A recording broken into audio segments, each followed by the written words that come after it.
everyone, and welcome to the RotoWire Fantasy Basketball Podcast. I am Mike Barner. He is Kirien Sprecher, and we come to you every Wednesday to give you the information that you need to win your fantasy basketball leagues. Kirien, how are you today? I'm doing pretty good. Avoided a second consecutive week with a technical malfunction, but we're good to go. Let's get the show on the road. Man, we are locked in for the stretch run, both information-wise and technology-wise. Thank you, Kirien. All right, so first let's start off with some news and notes here. The biggest news that came out yesterday, Damian Lillard of the Bucks is out indefinitely with deep vein thrombosis in his right calf. That is a serious issue he's dealing with. Probably would be a surprise if he comes back at any point during the regular season. We might not even see him back for the playoffs, depending on how far the Bucks advance. He would be a drop for me in redraft leagues. Anybody you're excited about here in fantasy with this Lillard injury news? Yeah, apparently there is a great deal of optimism that Lillard will return at some point this season. That's per the Bucks reporter Eric Neem, but that seems like a stretch in my opinion. I'm not a doctor, obviously, but we saw Ausar Thompson deal with a similar issue, and it took him a long time to get medically cleared. He was back on the court working out and stuff, and it took a long time to get medically cleared. We got just over 2 weeks until the playoffs start. So I think the Bucks are going to have to at least win one playoff round without him if we're going to see Lillard back. But like you said, definitely a drop in redraft leagues for me. I think, the obvious candidates here are Ryan Rollins, who's moved into the starting lineup, Gary Trent, and Kevin Porter. I think Kevin Porter probably has the highest floor. He's the most exciting player to watch out of those three.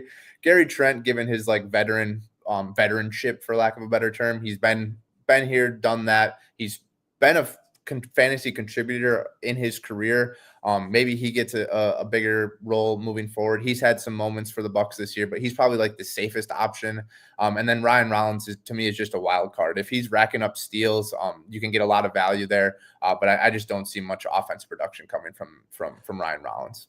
Yeah, not someone you can add, but Kyle Kuzma is probably going to benefit from this the most, just because his usage rate is going to get a bump there. Like you mentioned, Gary Trent, he's good for points, 3-pointers, and steals, but nothing else. And then I agree, Kevin Porter Jr., I wouldn't, definitely not in a 10-team league, maybe a 12-team league, 14 league, yes. So we're going to move on to Jimmy Butler's return to Miami. That did not go well.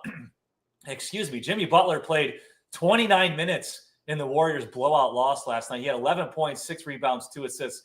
He attempted just 1 free throw. Very odd for him. He's averaging 7 free throw attempts per game for the season. Steph Curry wasn't out, so there's a big, issue there of why the Warriors got blown out. Any worry here with Jimmy Buckets and his bad stat line there? No, I don't think we have to read too much into this. I was kind of shocked.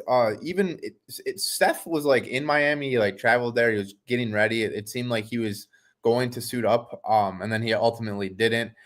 The spread for this game was only Warriors -6. And given the trajectory of both of these teams, the Warriors have been red hot and the Heat have been ice cold. I thought that line was very weird. I was ready to open DraftKings and hammer the Warriors. And I saw that line and I was like, wait. I can't bet the Warriors. And I'm glad I didn't, because they did not come to play. Jimmy scored 11 points in 29 minutes. They lost by 30.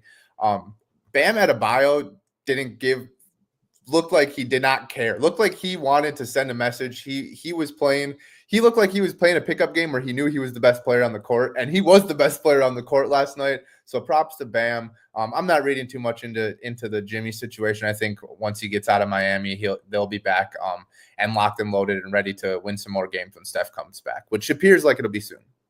While Jimmy Butler disappointed, 2 players on the Knicks did not last night. Both Karl Anthony Towns and Josh Hart had triple-doubles against the Mavericks. Towns, 26 points, 12 rebounds, 11 assists. Hart, 16 points, 12 rebounds, 11 assists. First pair of Knicks teammates in franchise history to record a triple-double in the same game. Man, what great stat lines from those two last night, right, Kirien? Yeah, Cat and Hart have been fantasy gold this season. Thanks, Tom, for playing them 40 minutes a game. These are more stellar stat lines, and I'm happy for them. But we also have to take into account who they were playing, and that is the lowly team, they're not even trying, right? So like I like this. I have Josh Hart in a lot of leagues, very happy for them, but I think these stat lines need to be taken with a little bit of a grain of salt. Yeah, the Mavericks didn't have Anthony Davis last night, which is obviously a big loss. So he's just, going against Kai Jones and Dwight Powell with regards to Najee Marshall dropping 40. Yes, yeah. So but the bigger picture thing here is obviously if you have these guys on your team, there's no change or you're not trading. It's too late in the fantasy season. But with Brunson out, the ceiling for both of them is considerably higher. It doesn't sound like Brunson is going to be back within probably by the end of this week. Maybe next week, maybe, but they were saying we might not see him until the middle of April. It might be a situation where maybe he comes back for the last couple games of the season as they're cautious with him. Yeah, that's definitely what I'm thinking. There was a report, I think on Monday, that said Brunson isn't even practicing yet. He's doing some conditioning work and stuff, but if he's not even practicing yet, then you got to, start practicing full contact practice. So yeah, I think we got at least a week. So we mentioned Anthony Davis briefly. He did not play in that game yesterday, but he is expected to play Thursday against the Magic. Now, he sat that out because it was the second game of a back-to-back set last night. In his first game back from injury, he did play 27 minutes against the Nets. He had 12 points, 6 rebounds, a steal, and a block. So here's the thing with the Mavericks' schedule. Let's look at their schedule down the stretch. So they play 2 more games this week. They have 4 games next week. That includes a back-to-back set against the Clippers. And then they play 3 games the final week of the season. No back-to-back sets. We've got 1 more back-to-back for the Mavericks. How are you feeling about Anthony Davis down the stretch here, Kirien? I mean, I'm willing to change my tune. Last Wednesday, someone in the chat asked if they should pick up Anthony Davis, and I was like, I think this is just fool's gold reporting. I don't see any reason why the Mavericks would risk a re-injury to a guy like Davis who has historically struggled to stay on the court. They're, a half a game out of the play-in tournament. They're 3-7 in their last 10 games. So like, I guess they're trying to play for this play-in spot. Maybe Lively and Gafford can come back too. But like, this just seems like a lot of what ifs. I'm shocked AD's on the court. But he's on the court, so we have to play him. We have to pick him up. He's one of the last 10, 15 years. He's been one of, if not the best fantasy player. So even like you said, there's 1 back-to-back set. That means you can get him for 3 games next week and 3 games in the final week. That's enough of Anthony Davis to make him a must-add in all leagues. And I'm sorry if I can't remember who it was in the chat. I'm sorry. Hopefully maybe you went against me and still picked him up. And even if he's limited, 27 minutes, if he can get enough blocks and steals to easily be a top 50 type player in the next 2 weeks, for the next 2 weeks. Yeah, if you held on to him through all this, you're getting an unexpected surprise here. Like Kirien said, definitely not going to play. I'd be shocked if he played all 4 games next week. But 3 games and 3 games next 2 weeks of Anthony Davis, even if he's playing 28 minutes, that's a difference maker. I mean, Look at some of the guys we're picking up right now. We're picking up guys like Kai Jones and Kyle Filipowski. And then now you can have Anthony Davis instead of having to stream and go with one of those guys. So I would feel much better with Davis there. Cross your fingers and hope that he stays healthy and as the Mavericks continue to fight for this playoff spot. Unfortunately, another superstar that is not healthy. Nikola Jokic is listed as doubtful for tonight's game against the Bucks. Aaron Gordon is also listed as questionable. This is going to be the 6th straight missed game for Nikola Jokic. Talk about terrible timing for a guy that generally does not miss games. For him to miss this many games in a row during the fantasy playoffs, the only silver lining here, DeAndre Jordan has turned back the clock. He started the last 2 games. He played at least 31 minutes in both of them. 11 points, 15 rebounds, and 4 assists against the Rockets. 10 points, 17 rebounds, and 7 assists against the Bulls. He's doing his best Jokic impersonation, I guess. But this timing is just awful for Jokic. It couldn't have been worse. The only league I have Jokic in is a points league, and I was the highest scoring team by a wide margin because of Jokic, and the playoffs started, and he misses the first 6 games of the playoffs. So I'm totally doomed in that league. Hopefully he comes back for the 3rd place game. Denver's 4-6 in the last 10.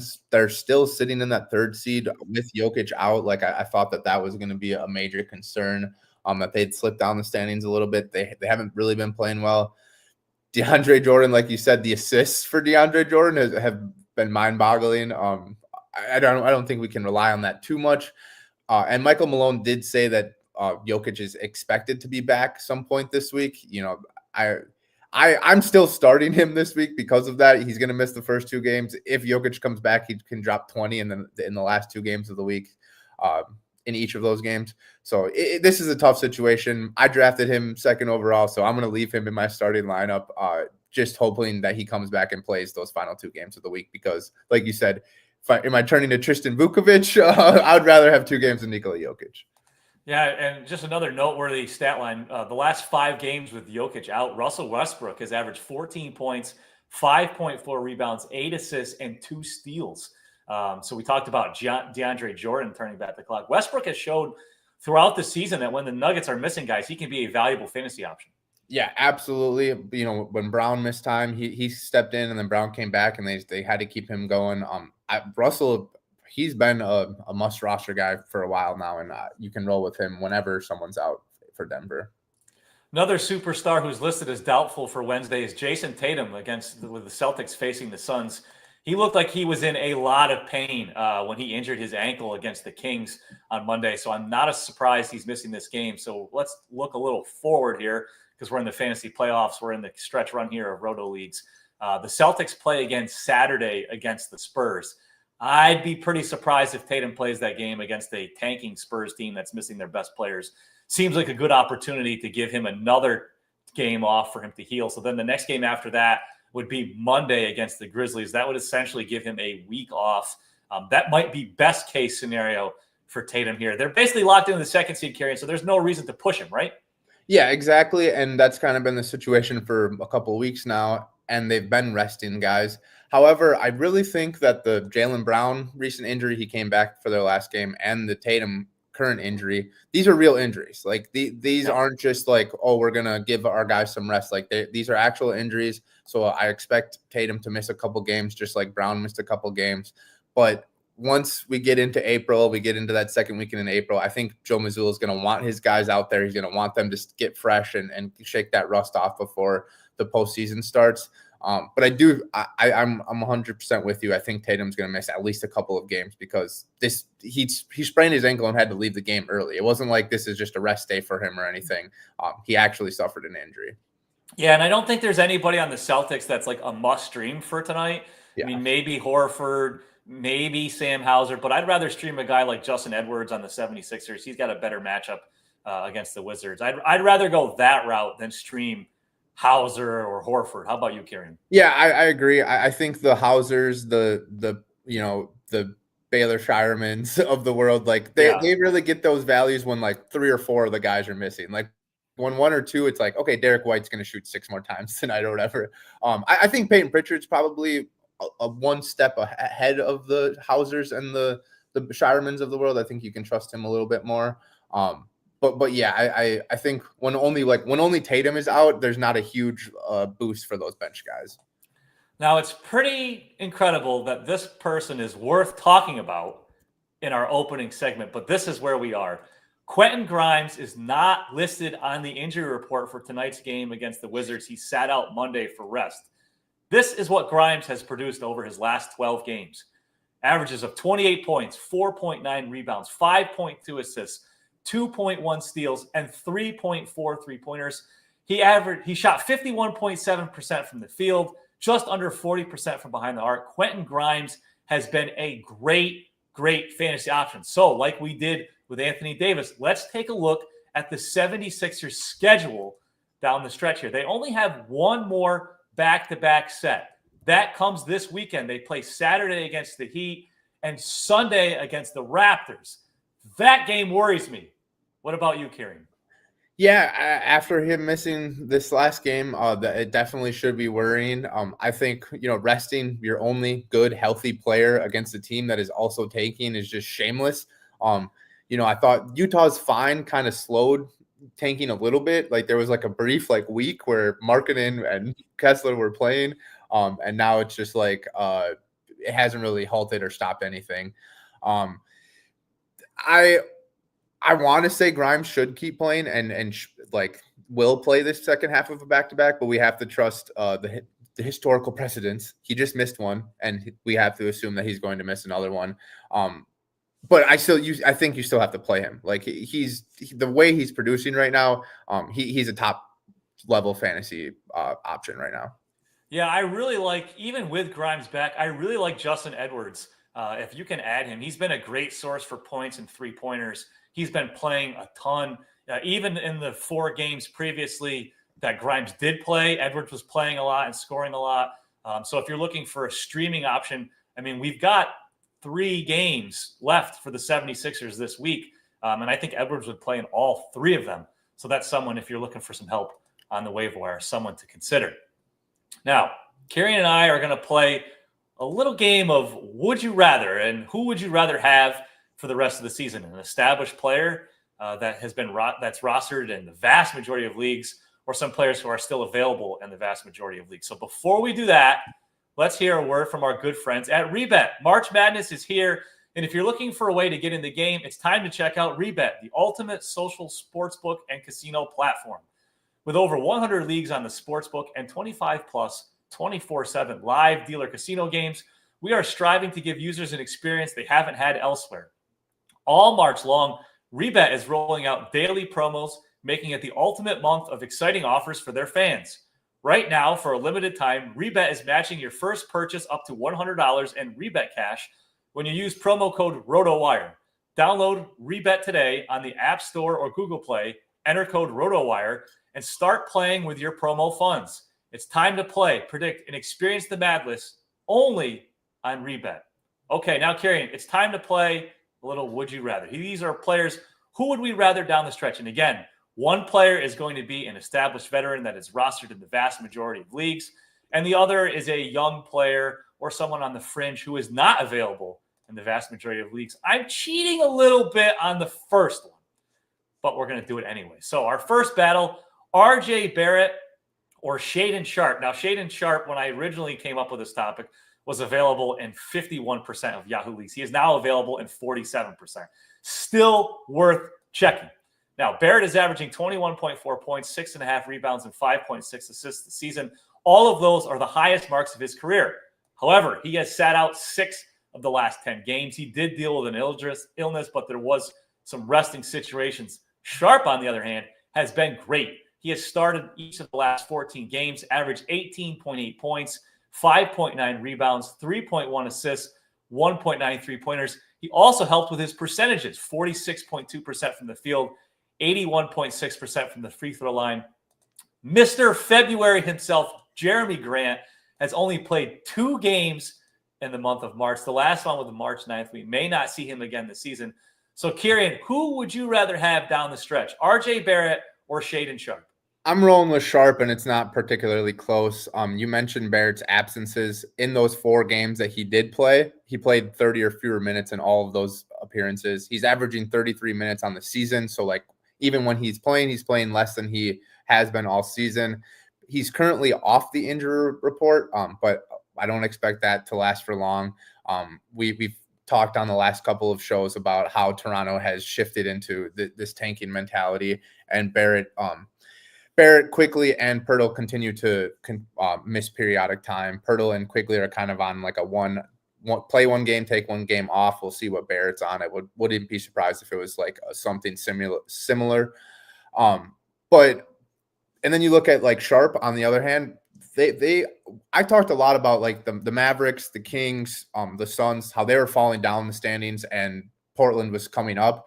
Portland has slowed a little bit recently. They're on a losing streak, but their recent losses have come against Cleveland twice, Boston twice, the Knicks, Golden State, the Pistons, and the Thunder.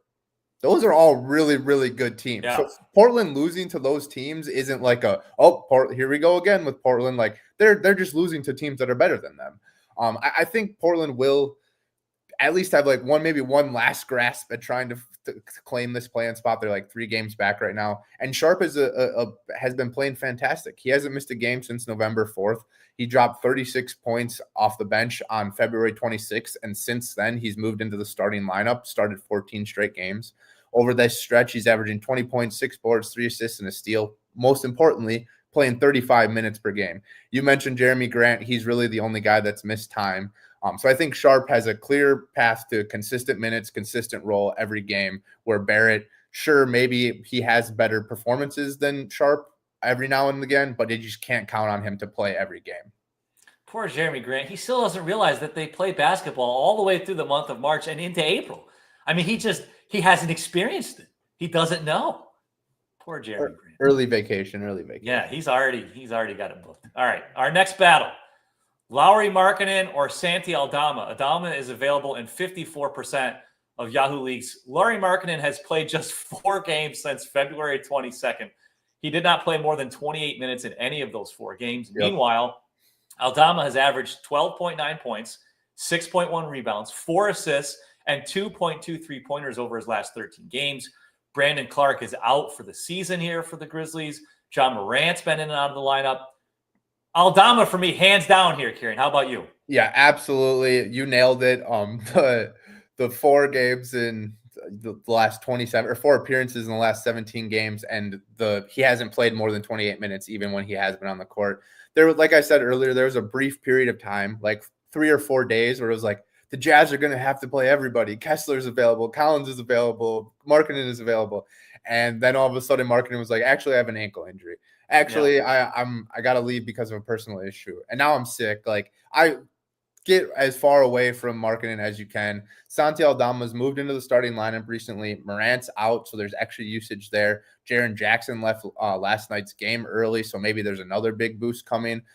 Once again, roll with the guy that is consistently in the lineup and consistently has a role. Well, I shouldn't say that. Aldama's role does change quite frequently, but right now with a couple of the injuries in Memphis, I think Aldama's role is much safer than Markkanen's is for sure. Yeah, even in 25 minutes a game, Aldama can be productive, and at least he's playing for a team that's trying to win games. Yeah. I mean, the Grizzlies are still battling for playoff seeding, so it's not like they're going to rest guys. And if they do rest guys, it's going to be Jackson and Morant. It's not going to be Aldama. Agree. And when I say a consistent role for Aldama, I mean like his minutes can be inconsistent, but when he's on the court, he has, you know what he's going to do. He's going to shoot his threes. He's going to do a little bit of playmaking. Does that make sense? Like Jenkins trusts him. Like if he's going to Aldama, he knows what he's going to get. And so we can trust that too. And we know what we can get when Aldama's getting consistent minutes. Agreed.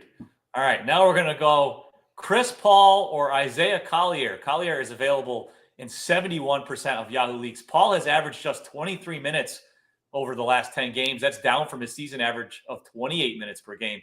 In those 10 games, Paul averaged just 7.3 points and 6.3 assists. Meanwhile, Collier has averaged 30 minutes over his last 15 games. Over those 15 games, 11.6 points, 4.1 rebounds, 6.6 assists, 1.1 steals. And remember, all the fear was, earlier and when Collier took over a starting job, he's going to tank your percentages. We said, well, maybe he'll improve a little bit. He's improved a lot. He shot 45.3% from the field over those last 15 games. Now, the one major downside, over those 15 games, he averaged 3.5 turnovers. So if you're in a league with turnovers there, that hurts with Collier. But who are you picking here, Collier or Chris Paul? Yeah, the turnovers was the next thing I was going to. He has 14 games with at least 5 turnovers. So if you're in a league where turnovers negatively impact you, you might want to steer shy of Collier. But other than that, I'm rolling with Collier. You mentioned Paul's minutes have been decreasing. I feel like we continue to say he's going to get rested or have these tanking situations. That hasn't happened with Paul yet. And even though he hasn't scored, his assists and steals have kept him pretty productive, especially because he's not missing games like everyone else in the league is. But I think right now Collier just has the higher upside. And so I'm going to roll with him. Paul might be like the safer play if you're like, I just need someone to score 7.5 points in my points league or whatever. Paul is the safer play, but Collier is the high upside. If you're trying to win a fantasy playoff matchup, you want to probably roll with the higher upside guy. Yeah, I completely agree. I've been all over Collier, so there's no surprise there. But I will say this. Chris Paul has missed a lot of time in recent seasons because of injuries. He hasn't this year. He's been very healthy, and I think he doesn't want rest days, even though the Spurs are bad. So giving him rest without resting him is playing him these 20 or so minutes a game as opposed to closer to 30. So you might think, well, Chris Paul is still playing, so I shouldn't drop him. I think his minutes are going to stay down in this 20 range, low 20s moving forward. All right, our next battle.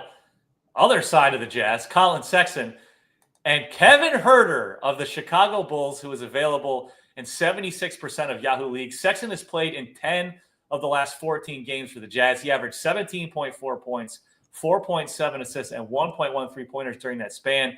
Meanwhile, Huerter has started 7 straight games for the Bulls. Over those 7 games, 15.3 points, just over 4 rebounds, 4 assists, 1.3 steals, 2.4 3-pointers. Oh, yeah, and he shot just under 49% from the field. Who do you like here, Kirien? Collin Sexton or Kevin Huerter? This is really tough for me. Obviously, Bulls fandom is shining through here. I think Huerter's defensive stats right now, averaging almost 2 steals per game during this recent stretch. If he can keep that up, which maybe I think he's a solid defender. He's shown in his career where he can rack up these steals. The Bulls are playing really great right now. So I think I'm just going to roll with Kevin Huerter and let my fandom be damned. You know, I don't care if you call me out for being a Bulls guy, but I'm rolling with Huerter here. The 3-point, especially if you're in a category league, the 3 points and the steals, that's just like crucial at this point in the season. We're gonna start the Bulls minute right now. We're gonna start it right now with Kevin Huerter. I agree with you. I'd pick Kevin Huerter. Now, Lonzo Ball is expected to come back soon. They're saying he might come back Thursday. Could that make Huerter play maybe a couple minutes less a game? Possibly, but I think that hurts Dalen Terry more, Mr. I Need a Sandwich, who actually played pretty well the other day, so I can't pick on him too much. But I think those Dalen Terry minutes will be absorbed by Lonzo Ball. And I think you talked about the steals with Huerter. What helps Huerter rack up the steals is that the Bulls play at such a fast pace that teams try to match that, and they can't always do it, and they're a little careless with the ball because they're pushing so fast, and that creates some turnovers. What I like about Huerter is he's giving you more in different categories. And all it takes for Sexton is one more, oh, my back, phantom injury, and then he's not playing at all over the final 2 weeks of the season. So the Bulls are still playing. They've got that home ticket gate. The 9th seed is within grasp. So Kevin Huerter is going to play a lot. And with that, we'll conclude. Well, you want to get a little something in on the Bulls minute? Come on, Kirien. No, I was just looking the stats up quickly just to make sure my eye test was right. And Huerter's just been by far the better player over the last 2 weeks. I know that's mostly because he hasn't missed games. And I don't really expect either of their roles, like you said, like Lonzo coming back, that's going to affect Terry. I don't expect either of their roles to change much. With the way the Bulls are scoring right now, Kobe White shooting threes, Giddey distributing. Kevin Huerter's floor spacing is a big part of that. So I think their roles stay the same, and Huerter has just been the better player. So I don't think we're off base here by saying roll with Huerter. All right. Our next battle is Jrue Holiday and Keon Johnson. Keon Johnson is available in 78% of Yahoo leagues. Holiday has missed 6 of the last 15 games for the Celtics. In the last 11 games that he's played, he's averaged 10.3 points, 3.5 rebounds, 4.3 assists, 1.6 steals, and 1.4 3-pointers. Now, Johnson has started 6 straight games for the Nets, averaging 14.5 points, 4.7 rebounds, 2.3 assists, 1.7 steals, and 2.7 3-pointers. So you're getting a lot of steals, 3-pointers from both players. You're getting more scoring from Keon Johnson. The downside with Johnson is not an efficient shooter. There's no upside here. Like, well, maybe Collier will shoot better when he's playing more. Keon Johnson shot 41.3% from the field over those last 6 games. That is up from 37.8% from the season, but still pretty bad. Who do you like here, Holiday or Johnson, Kirien? Yeah, so this is another one where I'm flip-flopping and the people might be mad at me, but I'm gonna roll with Jrue here. He had that weird like mallet finger injury, and that kind of kept him out, and he wasn't very productive while he was playing through it. But since returning to action, Holiday has been very productive, especially defensively, and that's where most of his value comes. You know, Holiday's averaged 11 points, 5 assists, 4 boards, 2 steals, and a block in 34 minutes over his last 8 games. We talked about Brown missing time. He just returned, but he didn't really look great last night. Tatum is battling an injury like we talked about. Holiday may see like a little bit of an uptick in usage over the next week plus. I like Keon. Keon's a nice, solid player, but as we've discussed with the Nets, like there's not one star that shines through and you're like, ooh, this is a must-roster guy, must-have guy. Keon is very nice and a very solid player, but you know who is also a really nice, solid player that's done it for a lot longer and plays on a much better team? Jrue Holiday. I think Jrue is the better passer and the better defender here. I'm just going to stick with that. He's on the better team. and hope that his defense production can stay. And it's not really a hope because Jrue Holiday is one of the best defenders of our generation. So I feel like you can trust him to be solid defensively as he gears up for the postseason. I'm going to throw a bit of a caveat in here. I'm going to take Holiday in roto leagues, but I'm going to take Johnson in points leagues. I think Johnson's field goal percentage is so bad that it does hurt him quite a bit in roto leagues. And the Tatum injury also might help Holiday here. Are the Celtics still going to rest him on back-to-backs? Yes, they will.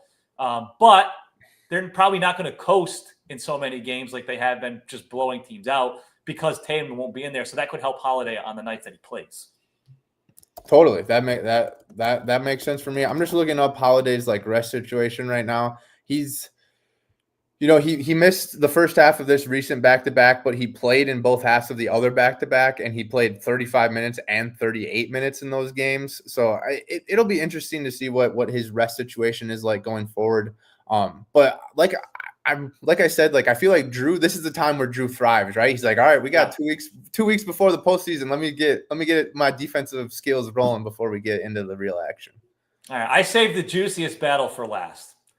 LaMelo Ball or Spencer Dinwiddie. Dinwiddie is available in 50% of Yahoo leagues. Ball has missed 3 of the last 10 games for the Hornets. However, in the games that he did play, he averaged 21.6 points, 3.1 rebounds, 9.6 assists, and 3.4 three-pointers. Dinwiddie, on the other hand, has averaged 36 minutes over the last 8 games for the Magic. What did he turn his extra playing time into? Averages of 19.6 points, 3.6 rebounds, 7.1 assists, 1.4 steals, and 2.1 three-pointers. His field goal percentage is going up. He shot over 52% from the field during that span. So, Kirien, LaMelo Ball or Spencer Dinwiddie? If we had asked this question in October, you would have turned us off. I'm not listening to these guys. They're idiots. Well, maybe not so much anymore. After a few weeks of excitement about Brandon Williams, Dinwiddie is back in the headlines and in the midst of one of his classic heaters that we've known to come and love over the last couple of years. Over his last 8 games, 20 points, 4 boards, 7 assists, 1.5 steals, 36 minutes per game. That's the big thing. With AD back, it seems like Dallas wants to secure a play-in spot, and I think Dinwiddie gives them the best chance as like a leading guard. He's played in a lot of playoff games. He has that pedigree. I'm gonna roll with the hot hand here. You never know what's gonna happen with the resting situation with in Charlotte with LaMelo. I feel like LaMelo is gonna sit out at least back-to-backs, maybe even fully shut down here in the last couple of weeks. I'm gonna roll with the hot hand and go with Dinwiddie. I said it, when Kyrie got hurt, when Luka got hurt earlier in the season, I was like, when he gets hot, you got to roll with him. When he gets cold, throw him to the curb. He's in the midst of a heater right now. Just roll with Dinwiddie and hope he brings you a title. I agree. It was very close for me. I tried to make this one super tough when we were coming up with these things before the show. It's very close. But like you said, who knows how many games LaMelo Ball is going to play over the final 2 weeks. He's been shooting. It's like he doesn't care. So he's just jacking up everything, and his field goal percentage is tanking. So if you're in a categories leagues, that's really hurt. He's shooting under 40% recently. So talk about not caring. He fouled out of the last game. He's checked out. He should not be fouling out again. He's like Jeremy Grant. He didn't know that they still played this late into March. I mean, LaMelo is usually hurt by now or resting. His ankles are usually hurt by now. So, all right. So it's almost time for your favorite segment of the week. So go call Aunt Janet, Uncle Bob, maybe your cousin Pete's over. Go get them into the room because we're going to do that here in a minute. But first, Kirien, let's answer 2 or 3 questions from the chat. All right, so we got a couple questions from Aaron Van Buren. Who is more of a drop, Filikowski or Sohan? What do you say, Mike, about that? I would drop Sohan simply because I think when Filikowski starts, his upside is so high. He's been really good on the games when Walker Kessler doesn't play. And I think there will be more games down the stretch where Kessler doesn't play. So I would keep Filikowski.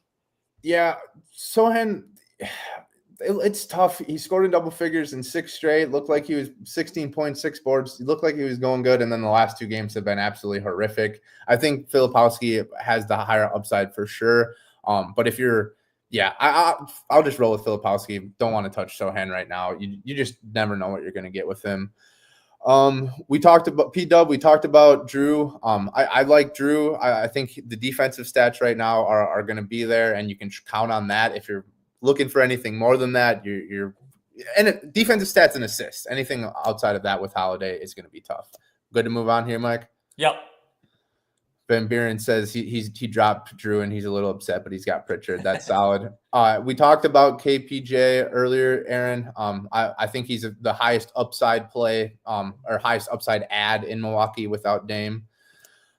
Matt, hi all. Is Jalen Williams a potential drop? Also, how is AD looking? He played 27 minutes on Monday, didn't play Tuesday. Jalen Williams is tough. It depends on how long your season goes. If you're going all the way till the end of the regular season, I think you can hold on to Jalen Williams. But if your season ends soon, I think he's a potential drop. AD, we talked extensively about AD earlier. One of the best players, fantasy players of our generation. If he's available or if you can play him, you should be playing him when he's in. Anything? I agree. I would, if you're in a head-to-head league and you know weekly. You got to win in advance. I would drop Jalen Williams. For sure. All right. Van Buren also chimes in. He's got Cat and Hart. Congrats, man. Congrats. Who should I drop to activate RJ Barrett tonight? Santi or Campaign? Ooh, that's tough. I'm probably going Campaign because he's the third string guy. He's playing because the guy got hurt and then another guy got hurt. Miles McBride might be back soon. Jalen Brunson is probably a week plus, but I think Cam here. What about you, Mike? I can never recommend Campaign. He stinks. I agree with you. I watching him play is hard, but I think he has value. I think he stinks. Don't add him. Not fantasy value. Not fantasy value. DeAndre Jordan, Peyton Watson, good stream options for boards and blocks. I think Jordan is a good streaming option. What has Peyton Watson been up to? I don't think he's been. I would go Jordan. He would be the one just because I think he's got the higher. Watson spends a lot of time around the arc too, so that can hurt his rebounding. Jordan's in the paint. That's where he is. So I would go him. Yeah, obviously Watson had that big game against the Bulls, but looking back at his other games, not much going on. Good defensive stats from Watson, but I think Jordan it would be the play here for me. Dropped Cameron Johnson for Gary Trent. Good move, bold move.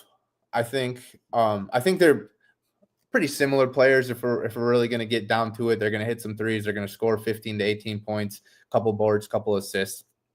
I think if you're Gary Trent with Dame out, you're going for a home run play here. Cam Johnson, his role is pretty consistent. What any thoughts on this one? Yeah, I mean Cam Johnson could get rest days. He's not playing tonight, so at least Trent's going to play every game barring an injury. So yeah, if you want a little bit of a higher floor, I'm okay with that. For sure. All right, couple more. Aldama or Scottie Pippen? I think I'm going Aldama. Yep. It was weird. For like the beginning of the season, whenever Ja was out, Scottie was in the starting lineup and playing really well. But then recently, Luke Kennard has been starting, and then Pippen got re-added into the starting lineup. I think Aldama has a higher upside here, unless you really need assists. Then you roll with Pippen. All right. Co-sign.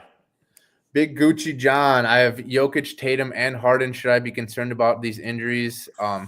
Yeah, I mean, it tough. Sucks. These are all like legitimate injuries. It's not like these guys are tanking. Harden got knocked down by Lou Dort. Tatum twisted his ankle, and Jokic has been dealing with these multiple injuries for a while. So, yes, obviously you should be concerned, and it's coming at the worst time of the season. But it's hard to replace those three players. Like those are 3 first-round picks that we're looking at. So it's tough to pivot there. Sorry, Big Gucci. Kirien, let's do this last one from JS because we always talk. What do we open the show with? We're here to help you win your fantasy basketball leagues. Look at this from JS. Go ahead, Kirien. Thanks, guys. I took over my entire league and won since I started listening to you guys 2 months ago. 2 months into the season, won most games, 110, and the league #1. See you all next year. Great to hear, JS. Yeah, JS. Congratulations on that trophy. Enjoy it. Hopefully nothing makes us happier than seeing. That's right. That's right. We love to see the champions coming through. We hope to see a lot more championships the next couple weeks here. And thank you, everyone, for the questions in the chat. We appreciate you all being so involved in the show and tuning in every week. But now it's time for the best segment in all of the podcasting universe, the What Was That stat lines of the week. Kirien, you were up first, my friend. All right, I'm rolling with the second Bulls minute of the show. Josh Giddey, historic stat line, 8 steals, 15 points, 10 rebounds, 17 assists in 33 minutes. The Bulls are 8-2 in the last 10, one of the hottest teams in the league. They got their eyes set on that home play-in tournament game. We're moving up in the world, folks. Watch out. We might actually play a real playoff game in this decade. Giddey's been a revelation for the Bulls. I'm excited to see what the future holds with Giddey and Kobe White, and see what they add around. And Matas, got to add Buzelis in there. See where they add around there. I think, you got the offensive firepower, and you just got to surround these guys with some really great defensive players, and see where we can, how high the ceiling is. Yeah, Giddey is making himself a lot of money on this stretch run here. He's a restricted free agent at the end of the season, and I think he's really – it's gotten to the point where are the Bulls going to match an offer, to the point where now they have to bring it back. Yeah, they have to. So I love that. What was that stat line of the week for you, Kirien? I'm going to go on the other side of things. This makes me feel so good to do this. On March 20th, Zach LaVine against the Bulls played 33 minutes, 8 points, 1 rebound, and 5 assists. What was that, Zach LaVine? 8 points. He shot 2 for 9 from the field, 1 for 6 from 3. The Bulls won the game. Zach LaVine, 7 for 28 from behind the arc over his last 4 games. Over their last 10 games, the Kings are 2-8. The Bulls are 8-2. This guy has a ton of talent. We've been saying for years the Bulls are better without Zach LaVine. We are finally seeing it now. It is so refreshing to watch this Bulls team without Zach LaVine. 8 points in 33 minutes. The Bulls have one of the worst defenses in the league. Zach LaVine, your whole thing is I'm a scorer. I'm one of the talented scorers in the league. 8 points. Zach LaVine, what was that? I love these returns and these guys just getting locked down by the former team. Oh. They know exactly where you want to go. They know you're a little amped up and you're trying to get yours. The Zach LaVine tenure in Chicago for me was a roller coaster. I was excited, and then I hated him, and then I was like, well, maybe, and then I don't know. But we saw last year, and we saw when he missed time this year, the team was just better. Like, they just won more games. And I'm not saying this is all Zach LaVine's fault, but it seems like that everywhere he goes, he's an offensive cog, and the funny thing is, like, the Bulls still have a terrible defense. Like, we still have a really bad defense, but the offense is really good, and it's more connective, and it's not so much iso ball. It's Giddey moving the ball, White shoot, like, it's just more connective, and we'll see what happens in Zach LaVine's career. But I just, at this point, like, expecting him to be a top 2 option on a playoff team is fool's gold, in my opinion. That was one of my favorite Bulls games of the season. I mean, I like DeRozan, but to put LaVine and DeRozan on the same team again, we've seen how this works. It doesn't work well. Now, I understand the Kings were backed into a corner because they got to get something for Fox, but geez Louise, that was LaVine and DeMar DeRozan does not work. It just doesn't. All right. And with that, that is the end of today's RotoWire Fantasy Basketball Podcast. Don't forget to go to RotoWire.com for all of the information that you need here for these final 2 weeks. We've got all the articles about players to add, off waivers. We've got injury updates, latest news during the game. So make sure you head on over to RotoWire.com. You can go /try for a free look behind our paywall. Until next week, may your fantasy basketball team stay healthy, and may you get even closer to bringing home that fantasy basketball championship. Good luck in the playoffs, everybody. Have a good one.